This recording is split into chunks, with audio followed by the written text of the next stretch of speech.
चंद्रग्रहण 2026 आणि त्याच दिवशी आलेलं आहे रक्षाबंधन 2026. चंद्रग्रहण आणि रक्षाबंधन म्हणजेच राखी पौर्णिमा यंदाची एकाच दिवशी हा दुर्मिळ योग आलेला आहे. तर गर्भवती महिला सावधान. चंद्रग्रहण नेमकं कधी लागणार आहे, हे चंद्रग्रहण किती वेळ असणार आहे, चंद्रग्रहणाचा प्रकार नेमका कोणता आहे, भयानक चंद्रग्रहण आणि रक्षाबंधन एकाच दिवशी, हे चंद्रग्रहण भारतात दिसणार, सुतक कधी लागणार. नमस्कार मित्रांनो, श्री स्वामी समर्थ. मित्रांनो, यंदा 2026 मध्ये एक अत्यंत दुर्मिळ आणि गर्भवती महिलांनी सावधान राहण्याचा दिवस आलेला आहे. तो म्हणजे भयानक असं चंद्रग्रहण आणि रक्षाबंधन एकत्र आलेला आहे. हा अत्यंत दुर्मिळ योग आलेला आहे. रक्षाबंधन 2026 आणि चंद्रग्रहण एकाच दिवशी आलेला आहे. त्यामुळे 28 ऑगस्ट 2026 ही तारीख जवळ येत आहे आणि जगभरातील करोडो लोकांचं लक्ष या चंद्रग्रहणाकडे आहे. खगोलशास्त्रज्ञ, वैज्ञानिक, लाखो लोक खगोलीय घटनेकडे डोळे लावून बसले आहेत. पण आश्चर्याची गोष्ट म्हणजे चंद्रग्रहण राखी पौर्णिमा एकाच दिवशी आलेला आहे. त्यामुळे चंद्रग्रहण नेमकं शुभ असणार आहे की अशुभ असणार आहे, याकडे सर्वांचं लक्ष लागलेलं आहे. चंद्रग्रहण 2026 आणि रक्षाबंधन एकत्र, यामुळे 2026 मध्ये आलेल्या या चंद्रग्रहणाबद्दल सोशल मीडियावर वेगवेगळे दावे केले जात आहेत. मित्रांनो, यंदाच्या 2026 मध्ये एक अतिशय विशेष योग जुळून आलेला आहे. 28 ऑगस्ट 2026 रोजी एकीकडे आहे आपल्या भावा बहिणीच्या पवित्र प्रेमाचं, रक्षणाचं प्रतीक असलेला रक्षाबंधनाचा सण आणि याच दिवशी आकाशात होणार आहे चंद्रग्रहण. म्हणजेच रक्षाबंधन चंद्रग्रहण एकाच दिवशी आलेला आहे. त्यामुळे अनेकांच्या मनात एकामागून एक प्रश्न निर्माण झाले आहेत. रक्षाबंधनाच्या दिवशी चंद्रग्रहण असल्यामुळे राखी बांधण्याच्या मुहूर्तावर काही परिणाम होणार का? चंद्रग्रहणामुळे रक्षाबंधनाच्या धार्मिक विधीमध्ये काही बदल करावा लागेल का? ग्रहणाचा सूतक काळ लागू होणार का? गर्भवती महिलांनी या दिवशी विशेष काळजी घ्यावी का? सर्वात महत्त्वाचं, हे चंद्रग्रहण भारतात दिसणार आहे का? कारण सोशल मीडियावर या चंद्रग्रहणाबद्दल अनेक वेगवेगळे दावे केले जात आहेत. काही जण म्हणत आहेत रक्षाबंधनाच्या दिवशी ग्रहण असल्यामुळे हा दिवस अशुभ आहे. काही जण म्हणत आहेत ग्रहणामुळे रक्षाबंधनाची पूजा आणि राखी बांधण्याची पद्धत बदलणार आहे. तर काही ठिकाणी गर्भवती महिलांनी विशेष काळजी घ्यावी असेही दावे केले जात आहेत. पण या सगळ्या दाव्यामध्ये खरं काय? या वैज्ञानिक दृष्टिकोनातून या चंद्रग्रहणाचं नेमकं कारण काय आहे? आजच्या या व्हिडिओमध्ये आपण प्रत्येक प्रश्नाचं सविस्तर उत्तर जाणून घेणार आहोत. तर ते आधी समजून घेऊया, हे चंद्रग्रहण नेमकं कोणत्या प्रकारचं आहे, रक्षाबंधनाच्या दिवशीच हे ग्रहण का येत आहे. चला तर मग सुरुवात करूया. मित्रांनो, आता सर्वात आधी जाणून घेऊया 28 ऑगस्ट 2026 रोजी होणारं हे चंद्रग्रहण नेमक्या कोणत्या प्रकारचं आहे, हे सविस्तर आजच्या व्हिडिओमध्ये मी तुम्हाला सांगणार आहे. त्यामुळे व्हिडिओ कोठेही स्किप न करता शेवटपर्यंत नक्की बघा व व्हिडिओला एक लाईक देखील नक्की करा.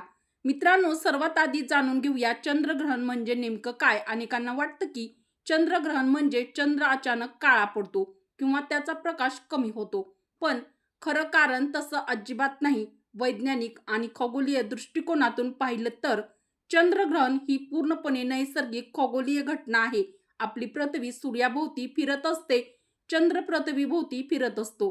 पण कधी कधी अशी विशिष्ट स्थिती निर्माण होते जेव्हा सूर्य, पृथ्वी आणि चंद्र हे तिन्ही एका सरळ रेषेत जवळ येतात. यावेळी पृथ्वी सूर्य आणि चंद्राच्या मध्ये येते. त्यामुळे सूर्याचा प्रकाश थेट चंद्रावर पोहोचण्याऐवजी पृथ्वीची सावली चंद्रावर पडते. आणि जेव्हा चंद्राचा काही भाग पृथ्वीच्या गडद सावलीमध्ये प्रवेश करतो तेव्हा आपल्याला आंशिक चंद्रग्रहण दिसतं. म्हणजेच चंद्रामध्ये अचानक कुठलाही बदल होत नाही. चंद्राचा प्रकाश स्वतःचा नसतो आणि ग्रहणामुळे चंद्राला काहीही होत नाही. सूर्याचा प्रकाश चंद्रावर पडतो आणि तो प्रकाश आपल्याला चंद्रप्रकाश म्हणून दिसतो. म्हणून जेव्हा पृथ्वी सूर्य आणि चंद्राच्या मध्ये येते तेव्हा पृथ्वीची सावली चंद्रावर पडते, म्हणून आपल्याला चंद्रग्रहण दिसतं. आता इथे एक गोष्ट लक्षात घेण्यासारखी आहे, प्रत्येक पौर्णिमेला चंद्रग्रहण का लागत नाही? कारण चंद्रग्रहण फक्त पौर्णिमेलाच होऊ शकतं, मग प्रत्येक पौर्णिमेला चंद्रग्रहण का होत नाही? हा प्रश्न खूप महत्त्वाचा आहे आणि याचं उत्तर समजलं की चंद्रग्रहणामागचं वैज्ञानिक कारण तुमच्या पूर्णपणे लक्षात येईल. चला तर मग आता जाणून घेऊया, प्रत्येक पौर्णिमेला चंद्रग्रहण का लागत नाही? आता असा प्रश्न पडतो की चंद्रग्रहण फक्त पौर्णिमेलाच लागतं हे आपल्याला समजलं, पण पौर्णिमा तर दर महिन्याला येते. मग प्रत्येक पौर्णिमेला चंद्रग्रहण का लागत नाही? यामागचं कारण खूप रंजक आहे. तर पहा, चंद्र पृथ्वीभोवती फिरतो आणि पृथ्वी सूर्याभोवती फिरते. पण चंद्र ज्या कक्षेत पृथ्वीभोवती फिरतो ती कक्षा पृथ्वीच्या सूर्याभोवतीच्या कक्षेच्या तुलनेत सुमारे 5 अंशांनी झुकलेली आहे. याच छोट्याशा झुकावामुळे बहुतेक पौर्णिमेच्या दिवशी चंद्र पृथ्वीच्या सावलीच्या अगदी वरून किंवा खालून जातो. म्हणून पृथ्वीची सावली चंद्रावर पडत नाही आणि चंद्रग्रहणही होत नाही. मात्र वर्षातील काही विशिष्ट काळ असे असतात जेव्हा चंद्राची कक्षा आणि सूर्याच्या दिशेतील पृथ्वीची सावली एकमेकांना योग्य ठिकाणी छेदतात आणि पौर्णिमेच्या वेळी चंद्र पृथ्वीच्या सावलीत प्रवेश करतो तेव्हाच चंद्रग्रहण घडतं. म्हणूनच प्रत्येक चंद्रग्रहण पौर्णिमेलाच होतं, पण प्रत्येक पौर्णिमा चंद्रग्रहण घेऊन येत नाही. आता इथपर्यंत आपण समजलो की चंद्रग्रहण कसं होतं आणि प्रत्येक पौर्णिमेला ते का होत नाही. पण आता सर्वात मोठा प्रश्न, 28 ऑगस्ट 2026 रोजी होणारं चंद्रग्रहण नेमकं किती वेळ असणार आहे? हे ग्रहण फक्त काही मिनिटाचं असणार आहे की चंद्राचा हा खगोलीय प्रवास अनेक तास चालणार आहे? या ग्रहणामध्ये चंद्राचा किती भाग पृथ्वीच्या सावलीत जाणार आहे याचं उत्तर जाणून घेतल्यावर तुम्हाला या चंद्रग्रहणाची खरी वैशिष्ट्ये समजतील. मित्रांनो, आता आपण त्या महत्त्वाचं प्रश्नाचं उत्तर जाणून घेऊया. 28 ऑगस्ट 2026 रोजी होणारं चंद्रग्रहण नेमकं किती वेळ असणार आहे? याबाबत अनेकांच्या मनात गोंधळ असतो, कारण चंद्रग्रहणामध्येही वेगवेगळे टप्पे असतात.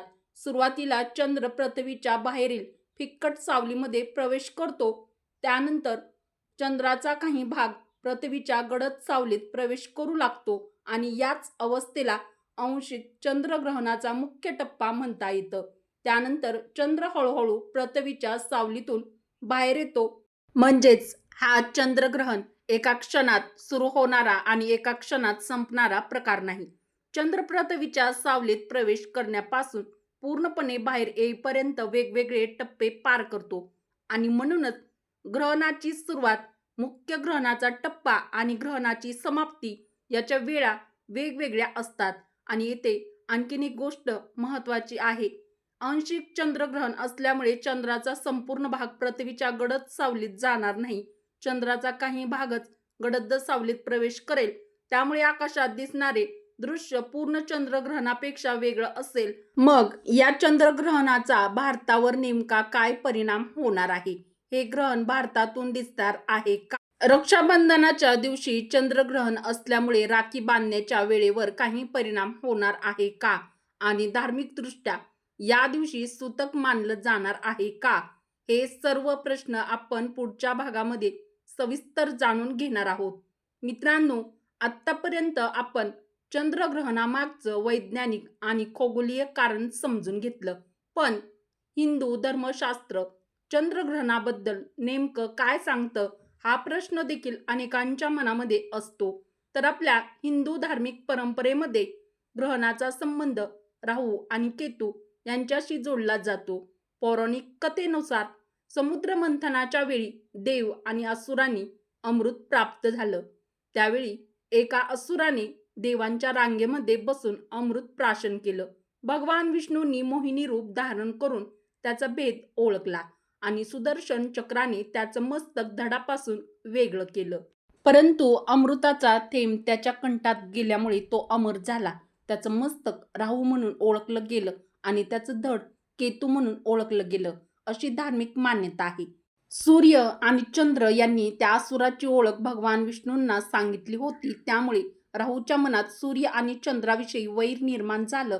म्हणून पौराणिक कथेनुसार राहू वेळोवेळी सूर्याला आणि चंद्राला ग्रासतो, अशी धार्मिक मान्यता सांगितली जाते. ग्रहणाची धार्मिक संकल्पना जोडली जाते या पौराणिक कथेशी. मात्र मित्रांनो, पौराणिक कथा धार्मिक श्रद्धा आणि परंपरेचा भाग आहे. तर ग्रहण कसं घडतं? वैज्ञानिक स्पष्टीकरण पृथ्वी, चंद्र, सूर्य यांच्या परस्पर स्थितीवर आधारित आहे. आता सर्वात महत्त्वाचं, रक्षाबंधन आणि चंद्रग्रहण एकाच दिवशी आल्यामुळे नेमकं काय करायचं? राखी कधी बांधायची? ग्रहणाचा सूतक काळ रक्षाबंधनाला लागू होतो का? गर्भवती महिलांनी काय काळजी घ्यावी? आणि या सगळ्याबद्दल धार्मिक परंपरा आणि विज्ञान नेमकं काय सांगतं, हे आपण पुढच्या भागामध्ये एक एक करून सविस्तर समजून घेऊया. मित्रांनो, ही धार्मिक आणि पौराणिक मान्यता आहे. तर विज्ञान चंद्रग्रहणाचं कारण सूर्य, पृथ्वी आणि चंद्र यांच्या विशिष्ट स्थितीमुळे पृथ्वीची सावली चंद्रावर पडते असं सांगतं. अशा प्रकारे धर्म, विज्ञान या दोन्हीचे दृष्टिकोन वेगवेगळे असले तरी दोघांचं महत्त्व त्यांच्या त्यांच्या संदर्भात आहे. 28 ऑगस्ट 2026 रोजी होणारं आंशिक चंद्रग्रहण नेमकं कोणकोणत्या भागातून दिसणार आहे? आणि सर्वात महत्त्वाचा प्रश्न, भारतामध्ये हे चंद्रग्रहण दिसणार आहे का? याचं उत्तर जाणून घेऊया. आता जाणून घेऊया 28 ऑगस्ट 2026 रोजी होणारं आंशिक चंद्रग्रहण नेमकं कुठून दिसणार आहे. या प्रश्नाचं उत्तर जाणून घेण्यासाठी सर्वात आधी समजून घ्यावं लागेल, प्रत्येक चंद्रग्रहण संपूर्ण जगभरातून दिसत नाही. पृथ्वीच्या ज्या भागावर त्यावेळी रात्र असते त्या भागातील काही प्रदेशातून चंद्रग्रहण पाहता येतं. मात्र ग्रहणाचा प्रत्येक टप्पा प्रत्येक ठिकाणाहून सारखाच दिसेल असं नाही. हे आंशिक चंद्रग्रहण जगातील काही भागातून दिसणार आहे. आणि आता सर्वात महत्त्वाचा प्रश्न, भारतात हे चंद्रग्रहण दिसणार आहे का? याचं उत्तर जाणून घेताना फक्त ग्रहण होत आहे एवढं पाहणं पुरेसं नाही. यावेळी भारतातील क्षितिजावर चंद्राची स्थिती काय असेल, ग्रहणाचा कोणता टप्पा त्यावेळी सुरू असेल, भारतातील कोणत्या भागातून तो दिसू शकतो, हे पाहणं महत्त्वाचं आहे. म्हणूनच मित्रांनो, भारतामध्ये हे ग्रहण नेमकं किती प्रमाणात आणि कोणत्या वेळेला दिसू शकतं? सूतक पाळावं लागणार का? मंदिरं बंद राहतील का? पूजा, जप आणि नामस्मरण करता येईल का? आणि विशेषतः गर्भवती महिलांनी काय काळजी घ्यावी? याबाबत धर्म, परंपरा आणि वैज्ञानिक दृष्टिकोन दोन्ही समजून घेणं अत्यंत आवश्यक आहे. मित्रांनो, आता सर्वात महत्त्वाचा आणि सर्वाधिक विचारला जाणारा प्रश्न, 28 ऑगस्ट 2026 रोजीचं चंद्रग्रहण असल्यामुळे सूतक लागणार का? रक्षाबंधनाच्या दिवशी सूतक असल्यामुळे राखी बांधता येणार नाही का? आता जाणून घेऊया 28 ऑगस्ट 2026 रोजीचं होणारं हे आंशिक चंद्रग्रहण नेमकं कोणकोणत्या भागातून दिसणार आहे. सर्वात महत्त्वाचं, भारतातून हे चंद्रग्रहण दिसणार का? अनेकांच्या मनात हा प्रश्न आहे. याचं उत्तर समजून घेण्यासाठी आधी एक महत्त्वाची गोष्ट समजून घ्या. सूर्यग्रहणाप्रमाणे चंद्रग्रहणाची सावली पृथ्वीवर एका अरुंद पट्ट्यात पडत नाही, कारण चंद्रग्रहणाच्या वेळी पृथ्वीची सावली चंद्रावर पडते. ज्या भागात चंद्र आकाशात क्षितिजाच्या वर असेल त्या भागातील लोकांना चंद्रग्रहणाचा काही टप्पा पाहता येऊ शकतो. मात्र प्रत्येक ठिकाणी ग्रहणाचा संपूर्ण टप्पा दिसेल. काही भागात थोडीसे सुरुवात दिसू शकते, काही भागात आंशिक चंद्रग्रहण दिसू शकतं, काही ठिकाणी ग्रहणाचा शेवटचा टप्पा दिसू शकतो. 28 ऑगस्ट रोजीचं आंशिक चंद्रग्रहण जगातील काही प्रदेशातून दिसणार आहे. उत्तर अमेरिका, दक्षिण अमेरिका, पॅसिफिक महासागराच्या काही भागाचा समावेश होतो. मात्र मित्रांनो, सर्वात मोठा प्रश्न, भारतामध्ये हे चंद्रग्रहण दिसणार आहे का? याचं स्पष्ट उत्तर आहे नाही. 28 ऑगस्ट 2026 रोजी होणारं आंशिक चंद्रग्रहण भारतातून दिसणार नाही, कारण ग्रहणाच्या वेळी भारतातून चंद्राची स्थिती अशी नसेल की ग्रहणाचा दृश्य टप्पा भारतातून पाहता येईल. म्हणून भारतामध्ये राहणाऱ्या लोकांना हे चंद्रग्रहण आकाशात प्रत्यक्ष पाहता येणार नाही. याच कारणामुळे पुढचा महत्त्वाचा प्रश्न निर्माण होतो, हे चंद्रग्रहण भारतातून दिसणार नसेल तर सर्वात महत्त्वाचं, गर्भवती महिलांनी या दिवशी नेमकं काय करावं, काय करू नये, याबाबत धार्मिक परंपरा, वैज्ञानिक दृष्टिकोनातून नेमकं काय सांगितलं जातं, हे आता आपण पुढे सविस्तर जाणून घेऊया. आता बोलूया गर्भवती महिलाबद्दल. चंद्रग्रहणाच्या वेळी गर्भवती महिलांनी बाहेर पडू नये, काही खाऊ नये, कात्री आणि सुरी वापरू नये असे अनेक संदेश सोशल मीडियावरती व्हायरल होताना दिसतात. येथे आपल्याला श्रद्धा, वैज्ञानिक पुरावे यांच्यातला फरक समजून घेणं अत्यंत आवश्यक आहे. वैज्ञानिक दृष्टिकोनातून चंद्रग्रहण ही एक नैसर्गिक खगोलीय घटना आहे. चंद्रग्रहणामुळे गर्भवती महिला किंवा गर्भातील बाळाला विशेष धोका निर्माण होतो असा वैज्ञानिक पुरावा उपलब्ध नाही. त्यामुळे केवळ चंद्रग्रहण आहे म्हणून गर्भवती महिलेने उपाशी राहणं किंवा नेहमीचं अन्न पाणी टाळणं आवश्यक नाही. विशेषतः गर्भावस्थेत नियमित आहार, पाणी, डॉक्टरांनी दिलेली औषधं आणि आवश्यक वैद्यकीय काळजी याकडे दुर्लक्ष करू नये. मात्र जर एखाद्या कुटुंबामध्ये धार्मिक श्रद्धेनुसार काही परंपरा म्हणजेच ग्रहणाच्या परंपरा पाळल्या जात असतील तर त्या श्रद्धेचा आदर ठेवून त्या पाळण्याचा निर्णय प्रत्येक कुटुंब स्वतः घेऊ शकतं. पण त्या परंपरामुळे आरोग्यावर परिणाम होईल असा कोणताही नियम स्वतःवर लादू नये. गर्भवती महिलांनी मन शांत ठेवावं, अनावश्यक भीती बाळगू नये आणि आपल्या डॉक्टरांनी दिलेल्या सूचनांना सर्वात जास्त महत्त्व द्यावं. म्हणूनच श्रद्धा असेल तर परंपरेचा आदर करा, पण भीती बाळगू नका. चंद्रग्रहण ही नैसर्गिक खगोलीय घटना आहे आणि गर्भवती महिलेच्या आरोग्याच्या बाबतीत वैद्यकीय मार्गदर्शनाला प्राधान्य देणं सर्वात महत्त्वाचं आहे. मित्रांनो, आता आपण जाणून घेणार आहोत रक्षाबंधन आणि चंद्रग्रहण एकाच दिवशी आल्यामुळे धार्मिक दृष्टिकोनातून याचं महत्त्व काय मानलं जातं, राखी बांधण्याची परंपरा काय आहे याबद्दल आपल्या चॅनलवर आधीच सविस्तर व्हिडिओ आहेत, ते देखील तुम्ही पाहू शकता. पण येथे एक महत्त्वाची गोष्ट लक्षात घ्या. हे चंद्रग्रहण भारतातून दिसणार नसल्यामुळे भारतातील रक्षाबंधनाच्या सणावर या ग्रहणाचा कोणताही खगोलीय परिणाम होणार नाही. त्यामुळे केवळ चंद्रग्रहण आहे म्हणून रक्षाबंधनाचा सण अशुभ मानण्याचं कारण नाही. तर तुम्ही आपल्या धार्मिक परंपरेनुसार शुभ मुहूर्तावरती भावाच्या मनगटावर राखी बांधून हा पवित्र सण साजरा करू शकता. म्हणजेच रक्षाबंधनाच्या सणामध्ये चंद्रग्रहणाचा कोणताही अडथळा नाही.